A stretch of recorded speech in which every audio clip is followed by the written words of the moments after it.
bien ce plan. Hein. Du coup, aujourd'hui, on va parler du projet vidéo qu'on a pu réaliser. Attends.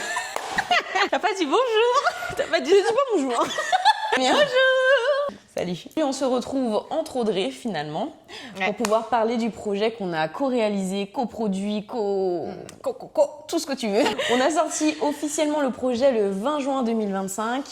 Aujourd'hui, rien à voir, nous sommes le 14 novembre 2025 et on est là, on se retrouve dans ce bel appartement. Et il est chic, hein. J'ai envie de dire merci Candice.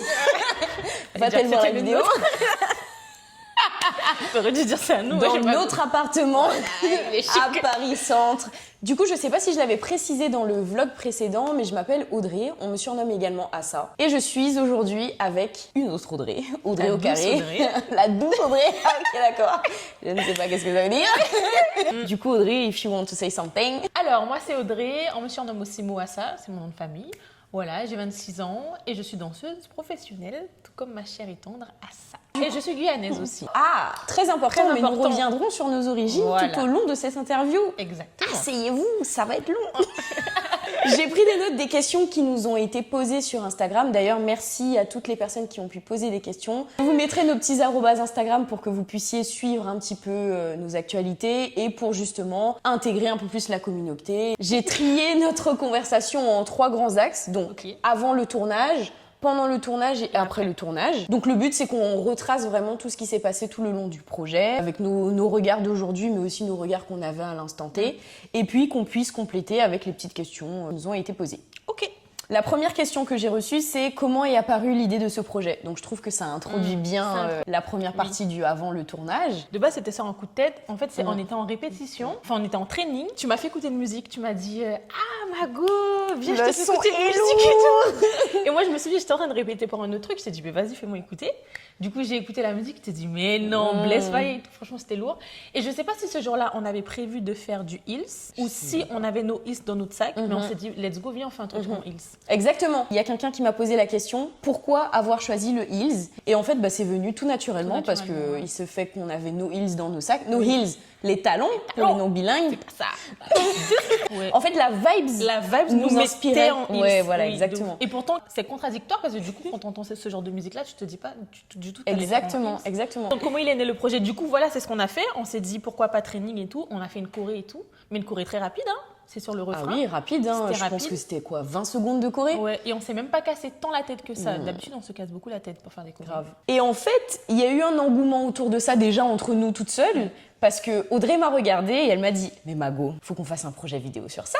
Et je lui ai dit « Alors oui, mais à condition qu'on fasse un gros truc !» Genre on fait pas juste un truc, on est 4 minettes qui se courent après dans la salle, le fond blanc. Un gros. Au final, on avait 25 danseuses sur le projet, en nous comptant nous deux. Donc on avait 23 danseuses à gérer quoi dans notre team. C'est pas rien quoi. Et à la base, on en voulait 30. Oui, c'est vrai qu'à la base, on en voulait 30. Mais on a eu des petits aléas. Affaire à suivre. C'est de là que est né le projet. Ensuite, quand on l'a posté en story sur nos Instagram respectifs, il y a eu plein de personnes qui nous ont dit « Ah, on veut apprendre la choré et tout, faites un training et tout machin. » En plus, on était dans l'ère des trainings. Hein. Fort. Tout le monde faisait des trainings. Gratuit. Toujours encore. La salle est à nos frais, mais tu viens gratuitement. C'est fini. J'ai eu la question, est-ce qu'on a fait appel à une boîte de production pour réaliser le projet ou est-ce que tout venait de nous? Ah, tout venait de notre tête. De là. L'objectif, c'était vraiment de gérer notre truc de A à Z. C'est la première fois qu'on faisait ça. On l'avait fait déjà à la Néo dans notre formation de danse. Ah, très bien. Parce que du coup, il y a une question qui m'a été posée. Est-ce qu'on a déjà réalisé un projet de ce type? Du coup, oui, on avait déjà fait réaliser des projets vidéo individuels du coup lors de notre formation de danse l'année d'avant. Et c'est vrai que ça avait été une superbe expérience. Pour moi, c'était un petit projet. J'avais 4 ou 5 danseuses à gérer. Et à ça aussi, mais c'était un projet qui n'avait rien à voir avec le projet actuel. On a chacune développé une direction artistique qui était totalement différente à ce moment-là. On s'est rencontrés lors de cette année de formation, la New Dance Academy. Je sais pas s'il faut faire une pub. On s'est rencontrés là et on a matché directement. On a matché sur 3 points. On a matché en termes de personnalité, en termes de corporalité, et aussi en termes de culture, puisqu'en fait on a quasiment la même culture, même si on vient de 2 pays, départements différents. Du coup, tu peux le dire. Je suis guyanaise.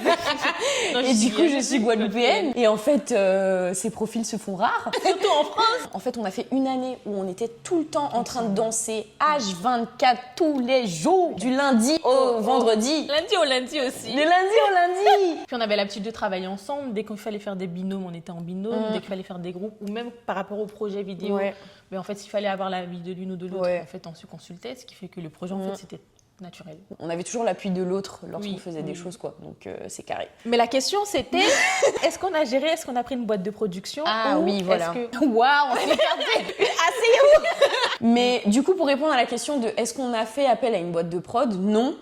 Déjà, faut se le dire que financièrement, c'est dur. D'appeler une boîte de production pour qu'elle puisse prendre en charge tout ce que tu as dans ta tête, il faut y aller. Faut y aller en termes de financement. Ce n'est pas notre partage aujourd'hui. C'était notre objectif de mettre le moins d'argent possible dans ce projet, alors qu'on voulait un projet d'une grande ampleur. Mais... Après, on le verra, mais du coup, on a monté une équipe qui nous a permis de nous appuyer sur beaucoup de points. Dieu merci, parce que... Heureusement qu'ils étaient là. On n'a pas les compétences techniques pour pouvoir gérer tout le setup de lumière, le maquillage qu'on nous a fait, enfin non. On a réussi à déléguer, parce que c'était pas chose facile quand même, parce qu'on voulait tout faire. Mais on a tout fait jusqu'au tournage, jusqu'à la fiche là, comment on appelle ça? La fiche du tournage. Le truc là... Jusqu'à la feuille de service, on l'a faite nous-mêmes, quoi. Dans un Starbucks, qui nous ont virés parce qu'ils nous ont dit il faut fermer, mesdames. On nous a posé la question de quelles étaient nos inspirations. Peut-être qu'on peut rebondir encore à nouveau sur nos origines. Le fait que le son ait des connotations de chez nous, très clairement, ça nous a donné envie de pouvoir l'exploiter. Et Audrey a dit un mot tout à l'heure, décalé. C'est vrai que le fait de mettre du Hills sur le projet, ça nous a permis de créer un petit côté décalé qu'on on s'attendrait pas à avoir ce genre de chorégraphie sur ce type de son. Oui, totalement. Du coup, on voulait rapporter aussi des gestuels de chez nous, dont la dancehall. Et voilà, c'était vraiment important pour nous. Et puis de lier aussi notre corporalité aussi à nous. On aime beaucoup les lignes, beaucoup aussi ce qui groove. On est très attaché à l'esthétique quand même. On veut que les choses soient belles, enfin qu'elles soient clean, synchro, etc. Ça a dû se voir dans le projet. On est un peu rigide en répétition. Un petit peu. Désolée.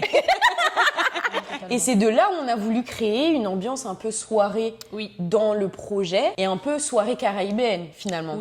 Et c'est là où on avait poussé la réflexion et on s'était dit pourquoi ne pas faire un truc 100% féminin dans le sens où on mettait vraiment la femme à l'honneur. C'est pour ça que le projet s'appelle Entre elles, pour vraiment signifier la sororité qu'il peut y avoir entre nous, qu'on est fortes ensemble, qu'on n'a pas besoin d'hommes. On n'a pas besoin. Même si à un moment dans la vidéo, on voit des figurants passer. Ça aussi, c'était voulu, c'était réfléchi. C'était volontaire. Comment avez-vous trouvé les contacts? Ah, t'as fait une fiche récapitulative? Des contacts? Oui. Pas du tout. Attends, parce que je... Ah, il a fait organiser, voilà pourquoi je match. Voilà. Mais en fait, c'est en termes de contact et aussi en termes de budget. On m'a demandé à la fin quel était le budget alloué pour tout ça. À la fin, alors. On le dit à la fin. Oui, on le dit à la fin. Donc tu restes à la fin si tu veux savoir les contacts et les budgets alloués. Pour revenir sur la partie avant le tournage, une fois que l'idée du projet s'est insérée, qu'est-ce qu'on a fait concrètement comme étape? Ce qui me vient à l'esprit, c'est déjà le contact de danseuse. Il fallait aussi choisir un type de danseuse précise. Parce qu'en fait, vu qu'on avait une gestuelle précise, un mood précis, on voulait des danseuses précises. Heureusement, on est entouré de très belles danseuses. Du coup, c'était trop bien, on a pu les contacter. On a carrément fait un workshop. Alors, le workshop, à la base, c'était plus pour partager la choré, de pouvoir proposer un workshop, 2 workshops gratuits, où on a quand même accueilli au moins une vingtaine de personnes dans chaque workshop, il me semble. Donc, c'était plutôt cool. Un gauche qui avec genou gauche, et ça fait... Pour essayer de garder le buste le plus possible face, parce que le step d'après, c'est je l'emmène en diagonale. Et en fait, on a pu voir la choré sur plein de corps différents. On a vu que les personnes ont kiffé, ça c'était cool. C'est l'objectif aussi, que les gens kiffent à travers la choré, parce que c'est vrai que la choré pouvait être... Elle a l'air un peu compliquée. Ça nous a permis de découvrir d'autres corps, d'autres filles, auxquelles on n'avait pas forcément songé. Du coup, parmi les parties chorégraphiques qu'on avait, on en avait 3 principales. On avait une première, celle qu'on appelait la partie sharp. Donc c'était une partie vraiment qui mettait en avant tout ce qui est ligne de corps, très carré, très rigide et on bouge pas. On voulait des mêmes, enfin des personnes identiques. Et on avait une autre partie, la partie groovy, donc une partie un peu plus groove, un peu plus dansante, un peu plus chaleureuse, voilà. Et une dernière partie qui était la partie... Ça rassemblait tout en fait. Ouais, la partie ultime qui rassemblait tout, où en fait on mélangeait un peu toutes les corporalités. Après, ce qui est important à notifier, c'est que par exemple les filles qui étaient choisies à la partie sharp, c'était pas forcément des filles qui avaient que des comme qualité de mouvement, des qualités lignes. À l'instant T, c'était leur atout dans cette partie. Ouais, et c'est ce qu'on voulait exploiter de leur danse et de leur expertise. Mais en fait, il fallait qu'elles matchent aussi entre elles. Donc en fait, c'était ça qui était le challengeant, parce que du coup, on se disait, mais il y a une question de taille. Enfin, franchement, c'était galère. C'est ça, parce qu'en fait, on est allé vraiment dans le détail du détail. Et en fait, à chaque fois qu'on prenait une décision, on poussait la réflexion et on se disait, ah, mais on n'a pas pensé à ce critère-là. Oui, c'est vrai qu'il y avait plein de critères. Et en fait, on commence à se dire, ok, on veut des filles sharp. Ok, mais les filles sharp, il faut qu'elles matchent entre elles. Donc ça veut dire qu'esthétiquement, il faut qu'il y ait des lignes de corps qui se ressemblent ou pas. C'est à nous de décider qu'est-ce qu'on veut comme rendu. Est-ce que du coup, elles ont la même taille? Donc on a recensé les tailles de 30 filles. On avait 17 tableaux. En fait, on avait des tableaux qui avaient eux-mêmes des sous-tableaux. Ouais, ça m'a cassé la tête, cette histoire. Du coup, pour compléter la partie avant le tournage, après les workshops, la sélection des filles, on s'est vraiment posé pour voir qu'est-ce qu'on voulait mettre en termes de contenu dans le projet vidéo. Donc vraiment tout l'aspect visuel et vraiment avec le cadreur, le vidéaste. Qu'est-ce qu'on voulait comme plan? Est-ce qu'on voulait des plans fixes, des plans larges, des plans qui bougent? Toute la direction artistique, le mood board. Il a fallu qu'on concrétise tout ce qu'on avait dans la tête sur du papier pour pouvoir rencontrer l'équipe et leur en parler de vive voix, quoi. Plus facile à faire, c'était le découpage technique. Donc, qu'est-ce qu'on voyait à telle partie de la musique, à tel moment de la musique. Et en fait, ça a été assez facile à faire, je trouve.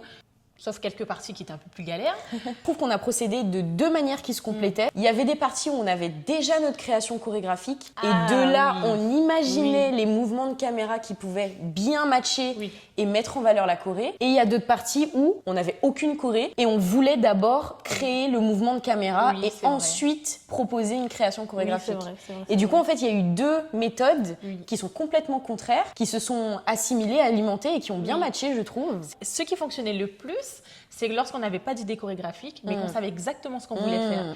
Et en fait, du coup, quand on se voyait pour training, on savait quel type de mouvement il fallait faire. Parce qu'on se donnait plusieurs choses. C'est quelle intention de mouvement on veut, quelle intention de caméra, qu'est-ce qu'on veut en termes de plan, fixe, large, peu importe. Et du coup, on savait exactement où on voulait aller, en tout cas en termes de mouvement. Exactement. Franchement, c'est un conseil à donner pour tous les projets, en fait, pour toutes les personnes qui veulent faire des projets vidéo, que ça soit en danse, peu importe. Parfois, c'est bien de savoir où on veut aller en termes de direction artistique, tout ce qu'il y a autour, avant de créer. C'est ça, en termes de rendu de caméra. Si ça bloque, en tout cas, en termes de contenu, c'est qu'est-ce que je veux regarder, qu'est-ce que je veux ressentir pour pouvoir créer au service de ça, quoi. Du coup, vient la partie avant le tournage où on doit amorcer les répétitions. Donc, où est-ce qu'on fait les répétitions? En termes de logistique, on a réussi à avoir un partenariat avec Snipes pour avoir une location de salle. Le problème, c'est que lorsqu'on constatait qu'on était autant de danseuses, c'était compliqué de devoir gérer une disponibilité de 30 danseuses sur une même date. Mais ça, c'était le défi. Ah, c'était le défi. Eh ben tiens, j'ai une question qui dit quel était le défi avant, pendant et après? En tout cas, le défi principal, c'était ça, c'était de pouvoir gérer l'emploi du temps de nos 23 danseuses et de pouvoir en faire des répétitions générales, trouver un jour pour tourner notre vidéo. Ah oui, parce que là, tout le monde doit être là, c'est pas une histoire de je viens à 14h. C'est ça, donc c'était ça le défi. Ouais, c'était dur. Ça a cassé ma tête cette période. Ça, c'est une période qu'on aurait dû déléguer. Moi, pas du tout, tu vois. Moi, j'ai kiffé. Moi, j'ai kiffé cette période parce qu'en fait, c'était la période où on faisait des Excel. En fait, c'était la période où on mettait à l'écrit tout ce qu'on faisait. Et moi, j'ai kiffé. Franchement, j'ai kiffé. Il fallait envoyer des Google Docs pour que les filles remplissent leur disponibilité. Je sais que ça pouvait être un peu fatigant par rapport aux filles parce qu'en fait, on leur envoyait énormément de messages. On leur demandait aussi de pouvoir se projeter sur un temps qui était quand même assez lointain. On sait qu'en fait, ce sont toutes des danseuses. Donc, en fait, qui dit danseuse dit contrat imprévu au dernier moment, tu dois te libérer. Et c'est d'ailleurs pour ça qu'on a perdu certaines danseuses en cours, un peu moins de 5, qui ont eu soit d'autres propositions de contrat, etc. Et du coup, en fait, on comprend cette situation de tu es face à une opportunité professionnelle. Et c'est compliqué parce qu'il faut payer les pattes, quoi. C'est ça, il faut payer les pattes. Et malheureusement, aujourd'hui, on ne peut pas rémunérer nos danseuses pour le projet. Peut-être demain, qui sait. Qui sait, je me le souhaite. J'espère qu'on pourra payer et à juste titre nos danseuses. À juste titre, parce qu'il ne s'agit pas que de payer, il faut payer et donner les sous. Parce que là, donc ça c'était notre plus gros défi en tout cas. Pouvoir gérer l'emploi du temps des danseuses. Mais c'est bien parce que du coup j'ai eu une autre question. Comment on a collaboré ensemble? Est-ce qu'il y a des tâches que c'est toi qui faisais et moi que je faisais? Ou est-ce qu'on a vraiment collaboré sur toutes les tâches? Et je trouve que ce que tu disais c'est intéressant parce que mine de rien j'allais dire qu'on a collaboré sur tout. La majorité mais c'est vrai qu'il y a des tâches comme ça où, par exemple, elle avait un attrait sur tout ce qui était... Excel. Ça, ça j'adore. L'organisation, j'adore. Elle me mettait un tableau Excel avec toutes les dates. Et je comprenais rien. Je lui disais, Mago, il faut résumer là. Trop bien. C'était trop bien. Et moi, là où j'ai vu que j'ai pu s'aider, c'est les to-do list. Je faisais un paquet de to-do list qui n'ont jamais terminé d'ailleurs. Donc c'est cool parce qu'on se complétait sur plein de tâches et ça permet d'aller beaucoup plus vite dans le projet parce que quand on prend un temps pour se rencontrer, faire une tâche à deux, mine de rien, ça prend du temps. Ça prend du temps. Et c'est vrai qu'il y a beaucoup de choses où on a perdu du temps parce que on a voulu faire à deux. Mais en même temps, c'est compliqué parce que du coup, quand tu délègues à l'un, si ça rentre dans la direction artistique, ça veut dire que ta patte, elle est moins présente. C'est embêtant et on voulait pas effacer l'une de nos deux personnalités. Donc c'est pour ça que on voulait travailler tout le temps à deux. Quoi. Et puis on s'aime un peu. Finalement. On a quand même réussi à faire 2 répétitions générales où il y avait le plus de filles possible. On n'a jamais fait de répétition avec toutes les filles disponibles. C'était impossible. On n'a pas réussi. C'était compliqué, mais on a quand même réussi à faire beaucoup de choses en... Bon, je vais pas dire peu de temps, parce que ça a pris du temps.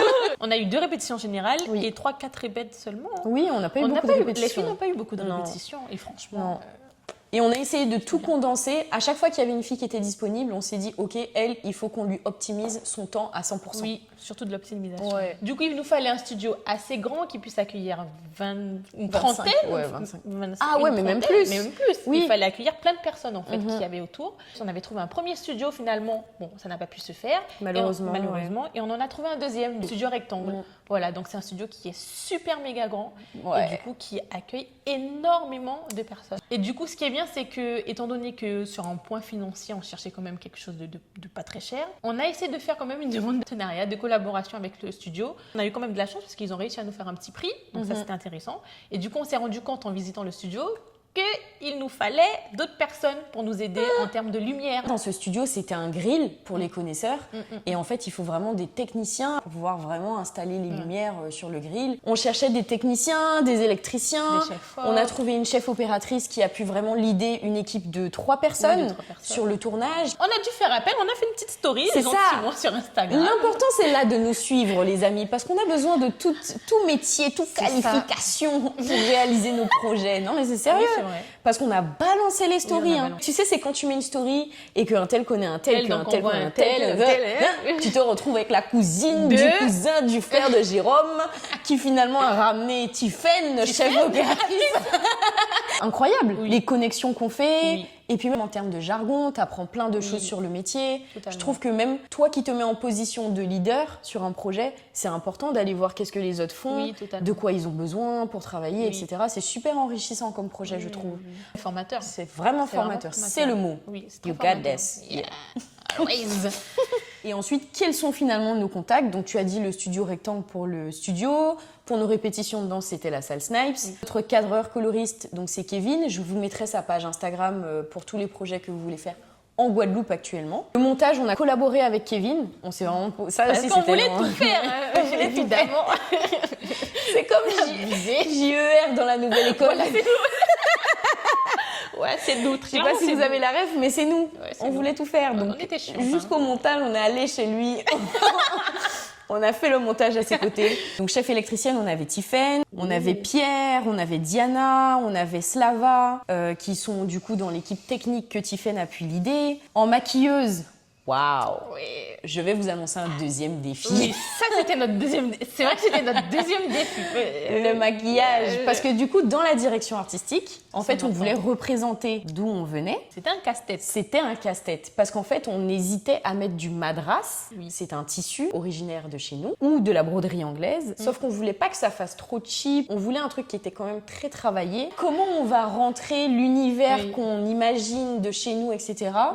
dans la DA qu'on veut faire. On a fait appel à une ancienne amie à moi de danse, Taïma Castor. Elle est très forte. Et du coup, on lui a fait appel pour lui demander un peu son avis sur comment on pouvait intégrer le madras dans notre danse, tout en évitant le côté trop surfait. Et du coup, elle a pu nous donner quelques idées. Donc, merci. Grave. Et Marion aussi, je me souviens que lorsqu'on était en voyage à Arab Got Talent pour une émission de télé en Arabie Saoudite, on a eu une discussion, je sais pas si... Et en fait, elle nous a dit, mais les filles, pourquoi vous cherchez pas à dématérialiser le tissu? Oui, c'est vrai. Et c'est de là que on s'est dit, mais pourquoi pas le mettre en maquillage? Et c'est de là qu'on a eu l'idée de vraiment mettre du fard à joues sur les tempes et qui remonte un peu vers les yeux, avec justement certaines couleurs qu'on a tirées du tissu madras pour les mettre sur les filles. Totalement. En fonction de leur carnation ici. Pour que Du coup, par rapport aux maquilleuses, on avait eu un premier contact. Un contact que j'avais rencontré il y a un précédent contrat avec Makeup Forever. On n'a pas réussi à trouver un terrain d'entente où du coup les techniques qu'elle appliquait n'étaient pas forcément en adéquation avec ce que nous on avait dans la tête. On s'est dit on va pas se casser la tête et puis c'était un ressenti mutuel aussi, faut se le dire, qu'on n'arrivait pas à collaborer ensemble. Et c'est ok. Et c'est ok. Du coup on a décidé de travailler avec d'autres maquilleuses qu'on a également du coup rencontrées via le contrat de Makeup Forever. Claire et Fatou, franchement big up parce que en fait ça s'est fait vraiment au dernier moment. Au dernier moment, la veille. Merci pour leur dispo. Hein. Fort. Franchement, pépite. Quand on cherche des professionnels à l'écoute comme ça, mais c'est incroyable. Ouais, fort. Incroyable. Qui se rendent disponibles, qui matchent avec la vision, qui ont un attrait pour la vision et qui se disent ok, j'ai jamais fait ça, je suis chaude de faire ça. Et puis j'aime bien parce qu'il y a un côté challengeant qu'elle a kiffé. Ça la stressait, mais de se dire qu'elle devait gérer tant de filles à maquiller en si peu de temps. Pour un tournage et qu'elle a envie de bien faire, ça l'a challengée, mais elle a kiffé ça, je le sais. C'est vrai qu'elle a kiffé. Et Fatou, sa collègue, du coup, avec qui elle s'entend très bien, ça aurait été compliqué de gérer tout ça de danseuse. Toute une seule. Ouais, pour une maquilleuse, ça aurait été vraiment franchement, compliqué. c'était fort. Et du coup, pour compléter, comme assistant réalisateur régisseur, on avait Loris, qui s'appelle aussi sur Instagram Marango Prod. Du coup, Loris, il nous a aidé le jour du tournage, mais c'est vrai que c'était un peu une évidence aussi de choisir Loris pour nous accompagner, parce qu'on sait qu'en termes de logistique, il est vraiment calé. Imprévu aussi, il était là aussi pour nous, pour gérer les imprévus. Et c'est vrai qu'il a été vraiment utile pour nous lors du tournage, parce que du coup, c'est lui qui aidait les filles à s'habiller, à leur dire aussi, les filles, préparez-vous, vous allez bientôt passer. Lorsqu'il y avait 2-3 imprévus, c'est lui qui gérait pendant le tournage. Donc vraiment, c'était un peu notre tête, notre cerveau lorsqu'on n'était pas là. Donc, exactement. Big up à Loris. Franchement, pour le coup, je trouve que c'est une personne de confiance auquel vous pouvez faire appel pour vos projets. À partir du moment où il sait ce qu'il doit faire, dans quel cadre il doit le faire, il le fait très bien. Très très bien. Ça nous a fait du bien parce que le jour du tournage, on avait beaucoup de pression et mine de rien, le fait d'être en même temps derrière la caméra et devant la caméra, c'est dur parce qu'il faut pas oublier qu'il y a tout le côté danseuse qu'il faut quand même gérer et en même temps, c'est ton projet, donc il faut quand même gérer toute l'équipe, tous les gens qui sont là. On a eu aussi Enora en tant qu'assistant plateau qui était là également pour aider Loris. C'est vrai qu'elle aidait aussi pour les imprévus également. C'est elle qui faisait aussi le lien aussi avec les autres. Elle a dû courir aussi à la dernière minute pour aller chercher des talons pour qu'une danseuse a oublié sur un projet en Ease. Je ne dirais pas qui. C'est vrai que Enora, ça a été un soutien moral dans le projet pour nous. Et étant donné que c'est pas une danseuse, du coup, c'est ça. Elle pouvait nous apporter un regard, un œil et un regard extérieur. Ouais, c'est super intéressant. Oui, donc big up pour Enora. Allez, bye. Un grand merci également à Dylan, qui est notre consultant chorégraphique. C'est vrai qu'on a directement pensé à lui lorsqu'on a commencé à créer toutes les parties pour le projet, parce qu'il nous fallait un regard extérieur en termes de chorégraphie. Il fallait trouver quelqu'un de très pointilleux, de très soucieux du détail. Et on a pensé directement à Dylan, et son rôle, c'était vraiment de pouvoir nous aider lorsqu'on était en train de filmer, lorsqu'on était en répétition, pendant le tournage. Dès qu'il y avait des petites erreurs de chorégraphie, dès qu'il y avait des ensembles qui n'étaient pas ensemble, dès qu'il y avait des erreurs de placement, en fait, c'était son œil qui était super important pour nous. Parce qu'en fait, on a anticipé le fait qu'en tant que danseuse, on n'avait pas pouvoir gérer le rendu de la caméra. Totalement. Et du coup, on s'est dit qu'il faut absolument quelqu'un qui puisse avoir un regard extérieur et qui puisse comprendre qu'est-ce que nous, on attendait et qui puisse avoir cette même exigence pour pouvoir nous la retransmettre et dire non, là, il faut rectifier, etc. Et puis franchement, il nous a aidés même en amont parce que lorsqu'on devait créer nos sous-teams, il nous a aussi fait un feedback. Il était là au workshop, il observait et en fait, il nous a fait un feedback de qui matcherait bien avec lui. Donc, c'est des conseils qu'on a pris. Ensuite, on a ajusté de notre côté en fonction de notre vision. Mais franchement, c'est une aide qui a été très précieuse. Et du coup, pour rebondir également, on souhaite remercier aussi d'autres personnes qui étaient là aussi comme support lors du tournage. Donc, on a Marion, on a Jubert, on a Alvin, on a Mao, on a plein de gens. On a plein de gens en fait. On a énormément de personnes. Si on vous cite pas, franchement, on vous a dans nos cœurs. Donc, et franchement, c'est des petites mains à droite, à gauche. Utiles. Nicolas, tout ça, qui sont venus, qui nous ont aidés. Il y avait qui Mao pour les vidéos de backstage. Oui. Toutes les vidéos que vous voyez passer, ça a été réalisé soit par Mao, soit par Enora, soit par Kevin lui-même qui a filmé lors des répétitions. Le goal pour cette chaîne YouTube, c'est que la prochaine fois que je réalise un projet vidéo, j'aimerais quelqu'un qui puisse me suivre de A à Z pour vraiment bien documenter l'expérience dans son intégralité, quoi. Ce serait incroyable. C'est l'objectif. Mais pour ça, il faut s'abonner. Abonnez-vous. Aussi, évidemment, on ne pourrait pas ne pas remercier nos danseuses, du coup. Sans qui le projet n'aurait pas pu voir le jour. On a de la chance quand même d'avoir des danseuses professionnelles, mais qui ont un talent, il faut le dire, pouvoir apprendre des chorés en si peu de temps, aussi intégrer notre gestuelle en si peu de temps. Être ouverte à nos exigences aussi. Et puis, on a pu faire plein de rencontres aussi. Il y avait des danseuses avec lesquelles on n'avait pas pu travailler avant.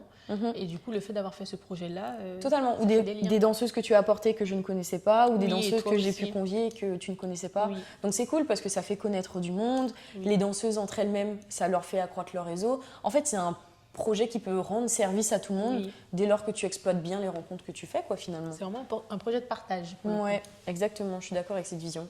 Du coup, merci à toutes ces danseuses. On les a toutes taguées sur notre projet sur Instagram. J'essaierai de vous mettre un lien direct sur le projet en bio. Et les figurants aussi, tous les figurants hommes qui se sont rendus disponibles pour les répètes générales, pour le moment où il fallait réellement tourner.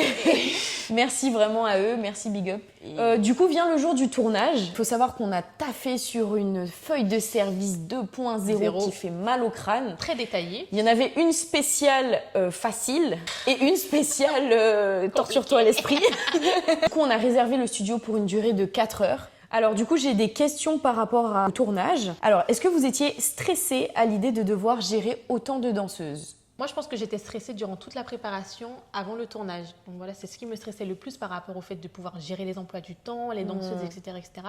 Mais c'est vrai qu'arrivé au moment du tournage, le stress, il n'était pas forcément présent. J'étais plus stressée par rapport au rendu, à comment ça allait rendre, est-ce qu'on allait pouvoir réussir à filmer sur le temps imparti, etc., etc. En fait, le jour du tournage, tu es tellement concentré sur ce que tu fais que si tu laisses de la place au stress, tu te fais envahir et tu peux pas mener ta mission à bien, quoi. Ah non. Mais c'est vrai que avant, le moment où tu rentres dans la salle, t'es focus, mais juste avant, là, c'est vrai. Juste avant, t'es stressé, tu dors pas, t'es en furie. Le soir, la veille, on s'appelle, on est stressé, on s'échange nos stress mutuels. Pourquoi on fait ça? Je ne sais pas. C'est sûr qu'on était stressé avant, mais dès lors que tu rentres dans le truc et tu te dis, il faut qu'on fasse ça bien, on fait ça bien. Mais du coup, c'est vrai que, étant donné qu'on était quand même vachement concentrés, du coup, le stress, on essayait de le mettre de côté. C'est vrai qu'on était très concentrés pour le coup. Peut-être un peu trop. Un peu trop, finalement. Ouais. Là où c'est vrai qu'on a, on a des énergies assez joyeuses, on est très expansive, je sais pas comment on dit ça en français. Là, c'est vrai qu'on est très solaire. On est très solaire. Et je pense que ça s'est pas forcément vu lors du tournage. Pas du tout. Parce qu'en fait, on était tellement concentrés. Ça, pour le coup, on m'a demandé s'il y a des choses que vous deviez améliorer le jour du tournage, qu'est-ce que ce serait? Pour le coup, moi, je mettrais ça en axe d'amélioration et non en défaut. Quand bien même il y a le stress qui est là et qu'on sait qu'on doit gérer des choses, qu'il y a des exigences et tout, faut pas oublier que c'est un moment de kiff aussi. On est là pour kiffer, on est là pour faire ce qu'on aime, pour danser. On a du temps dans nos emplois du temps qui nous permettent de se consacrer à un projet de telle ampleur, etc. Kiff, normalement, c'est kiff. Vie, et s'il y a des choses qui sont gâtées au moment, c'est que c'est pas grave, ça devait être gâté, on va gérer parce que tout est une question de montage. Ça c'est vrai. Tout est une question de montage. Donc copine, ça va aller. Oui, ça va aller. Il y a quelque chose d'important que j'ai oublié de spécifier, je trouve. C'est qu'on s'était dit depuis le début et on était OK avec ça, qu'il fallait prendre le temps qu'on voulait sur chaque étape du process. On a toujours dit que si on mettait une date de tournage et qu'au final on se rend compte qu'on n'était pas prête et qu'il fallait repousser, etc., que c'était OK.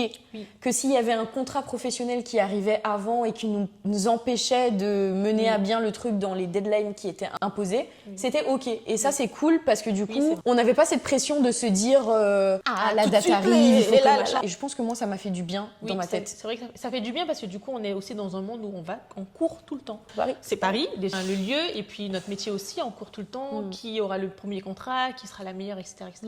Et c'est vrai que le fait de pouvoir prendre le temps, de pouvoir se concentrer, de pouvoir se poser dans quelque chose qu'on aime faire, franchement, c'est pour ça que ça a pris du temps aussi le projet, c'est qu'on voulait quelque chose où on voulait pas de précipitation. Ça fait du bien, franchement, ça fait du bien. Du coup, on arrive à la partie post-prod, donc la partie après le tournage. J'ai eu la question, le projet a mis combien de temps à se faire entre la conception et la publication du projet?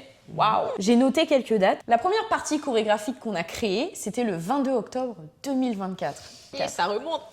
Ensuite, on a fait le tournage le 25 mars. J'ai compté, du coup, il y a eu un délai de 5 mois. C'est énorme. C'est énorme. C'est Sauf énorme. que je tiens à justifier qu'en 5 mois, on a quand même fait autre chose à côté. Oui, on était en plein contrat. Je pense que ça a été la période où on a été le plus dans le rush. Ah oui, on était vraiment dans le rush en termes de contrat. On a enchaîné, surtout on a enchaîné en Arabie Saoudite, donc on était tout le temps en train de faire des va-et-vient. Et ça nous empêchait d'avancer sur certaines tâches ou lorsqu'on devait rencontrer des gens du staff, en fait on était dans un emploi du temps, t'as peur quoi, même Macron il a peur. Et ensuite, la publication a été faite le 20 juin, donc 3 mois après le tournage. Ça nous a pris du temps. Ça nous a pris du temps. Et je pense qu'on peut répondre à la question quel était le défi en post-prod sans forcément trop rentrer dans les détails. Il y a une autre question qui disait est-ce qu'à un moment vous avez eu envie de tout arrêter ? Dire qu'on a eu envie de tout arrêter, non, c'est beaucoup. Hein. Oui, néanmoins, je pense qu'une pause était préférable. Oui, c'était plus que nécessaire. En fait, je trouve que ça découle avec le fait qu'on est très exigeante. Oui. Et du coup, ça fait qu'on voulait un résultat très qualitatif. Notre façon de voir le projet, il a changé. Il a mûri. Il a mûri. Et ça fait que parfois, sur certains plans, en tout cas pour ma part, je pouvais être en décalé avec ce que je voyais et ce que j'avais imaginé, ce que j'avais imaginé à l'instant T et ce que j'imaginais actuellement, du coup, au moment où je montage. C'est vrai que c'était compliqué et moi, je sais que je me souviens qu'à certains moments, il fallait que je mette de côté le projet parce que c'était vraiment compliqué. Mais c'est super intéressant. Et en fait, il faut pas que tu te brides et que tu te fermes parce que t'as pas le choix en fait. C'est ce que t'as devant l'écran qui compte. Donc du coup, tu dois matcher avec ça et tu dois essayer de faire ressortir le meilleur de ces images. D'autant plus que, du coup, il s'avère qu'il y a eu une personne dans le tournage, on n'a pas voulu exploiter son image pour différentes raisons. On va pas forcément rentrer dans les détails. Oui, c'est vrai qu'en plus de ça, c'était le lendemain, le jour même de notre tournage. Le soir de notre tournage. C'est-à-dire qu'on sort d'une euphorie où on est contente, etc., etc. Ça s'est bien passé. La pression se reprend. Et puis du coup, on apprend une nouvelle qui ne nous fait pas forcément plaisir. Je trouve que c'est à partir de ce moment-là où on a fait une pause aussi pause générale. Oui, pause générale parce qu'il fallait pouvoir gérer parce qu'en fait, on comptait aussi sur certains plans. Ça faisait partie de l'essence aussi du début du projet, de notre idée, etc., etc. Il a fallu se détacher de ça et de trouver d'autres solutions parce que... En fait, la décision, on ne veut pas exploiter des images où on met en avant des personnes qui ne sont pas en accord avec notre personne. Et du coup, on s'est dit, écoute, prenons une pause. Oui, on va voir comment on va gérer la situation là, parce que là tout de suite je suis fatiguée. Et en fait les 3 mois s'expliquent comme ça, c'est-à-dire que le montage, le traitement d'images, comment on va solutionner un problème qu'on avait, et au final c'est pas plus mal parce que on a trouvé d'autres solutions. Il y a toujours une solution, il y a pas de problème, il y a que des solutions. C'est juste qu'il faut prendre le temps de se détacher de la situation, voir la chose sous un autre angle et faire avec ce qu'on a. Faire avec ce qu'on a. Ça a été quelque chose qui a été très formateur, la post-prod, parce que du coup c'était l'une de nos premières expériences et du coup on a appris à faire plein de choses, à trouver des solutions lorsqu'il y avait des soucis au niveau du cadrage, au niveau de certaines erreurs chorégraphiques, au niveau de certains plans. C'est vrai que c'est super formateur parce que du coup, comme tu dis, il y a toujours des solutions. Et il faut juste avoir l'œil pour pouvoir trouver comment on peut mettre en avant certaines choses qui, de base, on ne voulait pas forcément mettre en avant, comment exploiter des plans qu'on ne voulait pas forcément utiliser, on a dû remplacer, on a dû les mettre à d'autres places. Franchement, c'était super formateur. Ouais, c'était très formateur, j'ai pas d'autre chose à dire. Très bien. Avez-vous d'autres projets à venir ? C'est vrai que moi, je sais pas pour toi, Mago. Sachant que nous sommes aujourd'hui le 13 novembre, 5 mois après la publication du projet. Non mais nous, on prend notre temps, d'accord ? Oui, il faut prendre notre temps. Il faut pas te presser dans la vie. Ça devait voir le jour aujourd'hui, ça voit le jour aujourd'hui, quoi. Exactement. Enfin, le temps que la vidéo soit publiée, bon, d'ici là... ça va aller, ça va. Mais oui, qu'allais-tu dire ? En termes d'autres projets, moi, après ce projet, j'ai été lessive et actuellement, refaire un projet d'une même envergure. D'une même ampleur, waouh. C'est plus que des vitamines C, là. Oui, il faut plus, là, il faut plus. Aujourd'hui, à l'instant T, on n'a pas de projet, mais ça se trouve, demain, on aura une bête d'idées. À partir du moment où le projet est tiré d'un truc qui nous attrait réellement, qui nous donne envie de se libérer, d'avoir de l'énergie et tout, à ce moment-là, peut-être que, on se dira, why not faire un projet ? Ça se trouve, c'est dans une semaine, ça se trouve, c'est dans 5 mois, ça se trouve, c'est dans 1 an, et c'est OK. Mais là, tout de suite, à l'instant T, malheureusement, j'ai pas la vision pour l'instant. Non, il faut que ça vienne du cœur, je pense. Parce que, encore une fois, je rebondis, je suis un peu... C'est de l'art, et du coup, ça doit venir du cœur, ça doit venir des tripes. Et parfois, on a tendance à l'oublier à certains moments. Exactement. Super intéressant ce que tu dis. Je pense qu'il faut faire une deuxième interview. Mais c'est qu'en fait, parfois, on accepte des contrats où parce qu'il faut jobber, il faut faire des heures, il faut remplir le frigo. Et du coup, en fait, c'est vrai que c'est des contrats qui matchent peut-être moins avec ton identité artistique. Et du coup, la passion que tu as à ce moment-là, elle est moindre. Et du coup, c'est vrai que ce genre de projet, c'est un truc où tu es censé revivre. Oui, totalement. Tu es censé revivre parce que la passion revient. Tu te souviens des sensations prémices. C'est les tripes, les Voilà. Donc du coup, si t'as pas ce truc-là où tu sens vraiment que t'es animé par ce que tu fais, ça sert à rien de Oui, ça précipiter sert à les choses, rien. quoi. Donc ça viendra quand ça viendra. Oui, mais ça viendra. Ça viendra. Alors. Du coup, on va clôturer cette conversation avec le coût budgétaire. On va pas forcément rentrer dans chaque sous-détail parce que du coup, on a réussi à démarcher certains prestataires, d'autres on a réussi à faire des collaborations de par les relations qu'on avait. Du coup, ça nous a vachement aidé en termes de budget. Ça. Et du coup, on a eu un coût total de 1100 €. voilà, Donc à peu près 550 € chacune. Ouais. Moi, je trouve que c'est correct. Hein. ça va. L'énorme studio, Oui. les chefs électriciens, les maquilleuses, le vidéaste, Les les lumières. lumières. Franchement, on s'en est bien sorti. Bien sorti. Aujourd'hui, nous sommes le 14 novembre. Le projet a actuellement 31 900 vues. Bravo, bravo, bravo, bravo, bravo. Je crois qu'on avait pour objectif 20, 20, 25K. 25K. Objectif, c'est un grand mot, hein, mais c'est vrai qu'on voulait que le projet soit vu par beaucoup de personnes. quand même. Hein. Et par des danseurs comme des non-danseurs. C'est Oui. vrai que c'était important pour nous aussi. Et c'est bien parce que notre communauté nous a suivis aussi. Enfin, Oui, chez fort. nous. C'est ça qui fait plaisir, c'est quand tu fais un projet à ton image, parce que du coup, la danse, ça fait partie de nous et du coup, en quelque sorte, à notre image. Et qu'en plus de ça, tu veux mettre à l'honneur d'où tu viens et que les gens qui viennent de chez toi kiffent le truc, Oui. mais c'est kiffant en fait, ça te donne encore plus un engouement et t'as l'impression de satisfaire ce que, c'est pas forcément une attente, mais t'as l'impression de satisfaire Oui. tes compatriotes, quoi, Totalement. finalement. Ah, Et c'est l'objectif. ça fait plaisir, quoi, parce que tu vois que l'information est relayée, c'est partagé, et ça permet au projet de prendre de l'ampleur, que notre travail soit vu, que toutes les danseuses, toutes les personnes qui ont travaillé sur ce Soient projet vues soient aussi. vues, soient mis en lumière. Ça fait plaisir. Oui, ça fait plaisir. Ça fait plaisir. Du coup, je vous remettrai un lien en barre d'infos qui vous emmènera directement vers le visuel. Pour des soucis de droit d'auteur, je mettrai pas le visuel avec la musique. J'ai pas envie de rencontrer des lacunes de rémunération, surtout. Même pas le nombre d'abonnés nécessaire. Coupez. N'oubliez pas de vous abonner à la chaîne, activer la petite cloche. Et liker, partager, commenter. Maman, oui. Voilà, du coup, il faut soutenir parce qu'il faut soutenir les amis. C'est un travail de qualité. Donc franchement, abonnez-vous. Allez voir la précédente vidéo qui est sur la vidéo sur Enveloppe sur la Guadeloupe. Les images sont incroyables. Donc voilà, on adore. Merci, adore. Margot. Il faut suivre. Je remercie franchement le Seigneur parce que j'ai toujours des rencontres dans ma vie qui font que je sais qu'à un moment ou un autre, ils vont me permettre de mettre à bien mon projet, mes projets, et ça fait plaisir. Donc du coup, je remercie Candice pour l'appartement. Je remercie Dylan pour nous avoir aidé à organiser le setup, m'aider en appui moral sur comment mettre en action les choses. Dylan est également réalisateur, monteur. Si vous êtes intéressé, disponible sur Paris, je vous mettrai en direct le JT. Merci aussi à Christine, directrice de Tendance Anière, pour ses lumières qu'elle m'a prêtées pour le setup. Des personnes de qualité dans mon entourage. Je te remercie, Mago, d'être venue aujourd'hui, de t'être rendue disponible. Il n'y a pas de hasard, il n'y a que des Je suis rendez-vous. très contente. Aïe, aïe, aïe. J'ai voulu le lâcher ça aussi.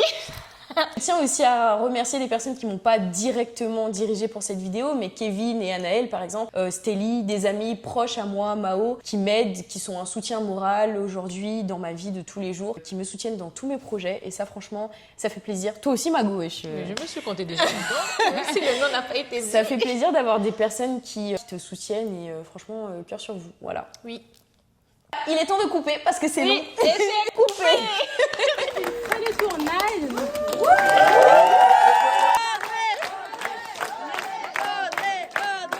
On le sait que c'était très long. On est trop contente que vous ayez pu être là. On est trop contente de votre investissement vu dans notre vision.